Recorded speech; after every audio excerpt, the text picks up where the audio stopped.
Brilliant. Josh Emmett, all the way from the other side of the pond. How are you today, buddy? I'm doing great. I've been running around. I've been super busy since I got the fight, and all fight week was crazy, and I just haven't had any time to, sit down and relax yet.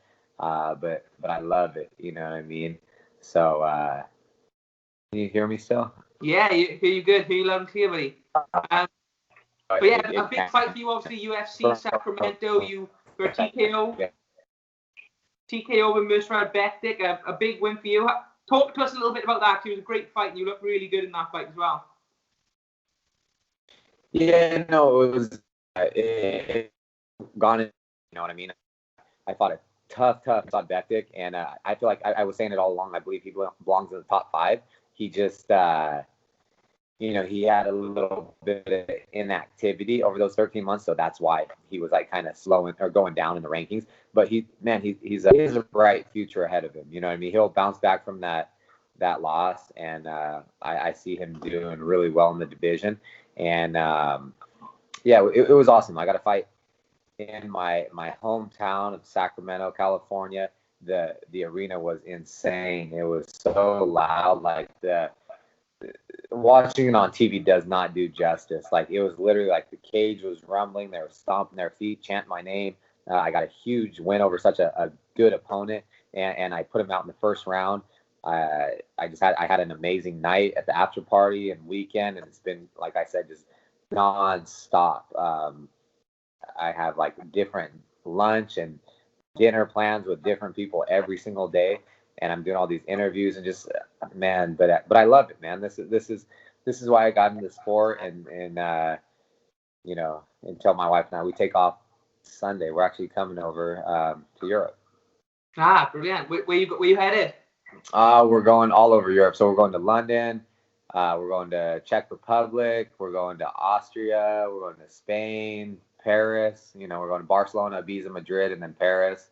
So yeah, we're going to do a little European world tour. The whole lot, yeah, sounds great. And so what's the celebrations been like? It's been a pretty hectic few days of celebrating for you, I'm guessing, by the sounds of it then. Yeah, it's so celebration-wise, we always do a huge after party. It's like one of the nicest clubs in Sacramento. It's the Wong family. They own a lot of like really nice restaurants and high-end clubs, and they've been sponsoring me since the beginning. Since I was an amateur, I've had so many parties there, and so it was insane. Like the place is at capacity. The lines down the block, around the street, like they stopped letting people in. It's so crazy. But we had everyone there, Andre and Uriah and Benito and everyone from the team and all my friends and family that came in. It was just a fun night. And I don't sleep after I fight. I don't sleep until Sunday. I crash on Sunday night. So after the fight, we partied till, who knows, 3, 4 in the morning. Then we went back to the hotel. My wife fell asleep at 5:30. Then that's when I usually have a minute just to look at my phone, and I reply to everyone on text message and messages. And then I didn't sleep, and I had to go. I showered. I went downstairs, had a little coffee, and then I hopped in an Uber. It's like a taxi, and drove over to my old junior college because my wrestling coach had a wrestling camp going on that weekend, and he wanted me to come talk to the kids, and I helped out there a little bit, and just talk to the kids, just kind of about how wrestling, paved my way. I used it as a tool to pay for my education. It helped me with everything in life and got me to where I'm at now. So I just, if I can give back to the community, give back, especially kids and veterans, like, I'm all about that. So even though I didn't sleep and I was tired, I went there and did that for my coach and for the kids. So it was a good time. And then I just showed my family around Sacramento all day. And then from there, I crashed out. And then when I woke up Monday, I was back in the gym helping Clay Guida, because he has the big fight coming up. So I was in there helping him, and I gave him some rounds yesterday, and just doing what I can, No rest for the wicked then? No rest at all? No, not at all. Like, and I'm like literally team no sleep. I don't sleep that well, and I function just, I function good on you guys would be surprised. Yeah. So, Josh, what I wanted to ask, you got a big win this weekend, last weekend, sorry, in Sacramento. You're in a tight division, you know, featherweight's absolutely stacked. Where do you see yourself amongst these lot of killers now?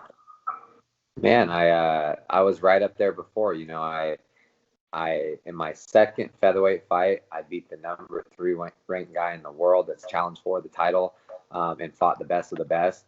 I beat him. I was number 4 for a while. I had a small hiccup in my career with the loss, but I came back with a vengeance and determined more than ever. And I feel like, you know, a big win over Michael Johnson, a big win over Mirsad Bektic. I want to fight someone in the top 3. Like my next fight, I want to fight someone in the top 3. I don't want to fight these prospects that fought people in the top 20, the top 15, and they think they get a fight the winner of Mirsad and I. No, they need to get up here and beat some guys in the top 10. But I want to fight someone in the top 3. So there's only 3 guys in the top 3, so any one of them. Yeah, so someone like, obviously you got like Volkanovski, Aldo, someone like that. I think Ortega's going to be fighting Korean Zombie as well, isn't he? Yeah, I'm not sure. Like, I thought he was going to fight. First, he was going to fight Zabit, and then he was going to fight Yair, and now he's going to fight Korean Zombie. So I'm like, I don't know what's going on with that.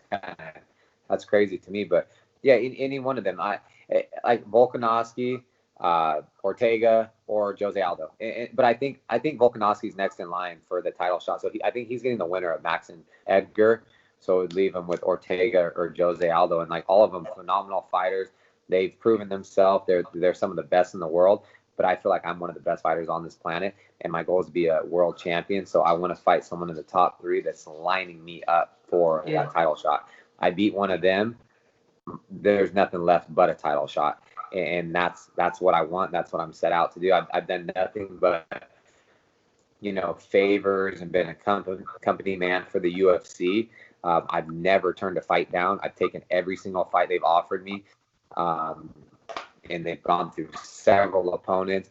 They call me on 4 days, 3 weeks, whatever it may be. I've always said yes, and I've fought injured. I've never got anything I've asked for. I want someone in the top 3. Yeah. Just out of curiosity, who do you see winning between Max and Frankie Edgar? It's tough, man. I could argue how both guys win. Both phenomenal fighters. Some of the best in the world, been to the top of their entire careers. I could see, you know, Frankie Edgar comes out and he mixes up his wrestling with his boxing. The guy has a gas tank for days, so he will not fade. He will not get tired. If he can take Max down and use that ground and pound, use his wrestling with the boxing, I could see him like pulling off a decision. But then again, Max is like on a 12-13 fight win streak in the featherweight division. Continues to get better and better. He's a much bigger opponent, like a much bigger person than Frankie. Yeah. So if he can stuff those takedowns and stay on the outside, use his kicks, use his, he's really unorthodox, does a lot of like, he throws a lot of strikes from, southpaw, ortho. He's real crafty. So if he can stuff those takedowns and stay at bay, then I see maybe him catching Edgar or just, having an easier night. But it's tough, man. Like I could literally, we'll know real quick within the first like few minutes how I think it's going to play out. Yeah. And just last thing, I know we got to let you go. You got a string of interviews to do today, but what's it like being at Team Alpha Male at the moment? Obviously, you have a fight in Sacramento, your hometown. You got yourself winning, Feely winning, Uriah winning has come back. What's the atmosphere in the gym like after you all do so well on a big card like that? Man, it's awesome. Like the atmosphere has been great the whole time. It's like I think our team just gets a little more. I don't know. You either hate or love Team Alpha Male. That's just how it is. And we have some of the best fighters in the world. We always have. Like I know we've had like coaching things. We've had several coaches come in, but in the end, it's the best team in the world for the lighter weights. There's no room that you can go into a gym and year around see people that are like 15 to 20 to 25 people that are in the UFC, been in the UFC on a practice mat. like, and this is year round. This isn't just like when we have fights, people come in and do their own training. It's the most structured gym out there. We have some of the best coaches in the world. That the atmosphere is at an all-time high. It has been for the last year. It always is. You know, it really always is. And there's fights that people are going to win and people are going to lose. There's two people that fight. You know what I mean? Like, every time you fight, one person's going to lose. You hope it's not you, but it's like a coin flip. You know what I mean? But we put in the work. We're more than prepared to fight, and I don't know. Everything's great in my mind and my opinion. You know, yeah, it's awesome, and I wouldn't have it any other way. Yeah, sounds brilliant. And Josh, I just want to say a big thank you for joining us this evening. Before we let you go, any message you want to give to your fans over here in the UK? Yeah, you guys can follow me, find me on Instagram and Twitter. It's Josh Emmett UFC, JoshEmmett UFC, and I have a Facebook fan page, Josh Emmett. I'm also, you can look at joshemmett.com. That's my website. I just launched the YouTube channel, so I'm going to try to, everyone's always saying, like, what's my hobbies? What do I like to do? Like, my wife and I love to eat, like, really good food. We love to drink good wine, have good craft beers. We love traveling. So, I'm going to try to start putting together some little, like, vlogs and, like, video things of, like, the stuff we do.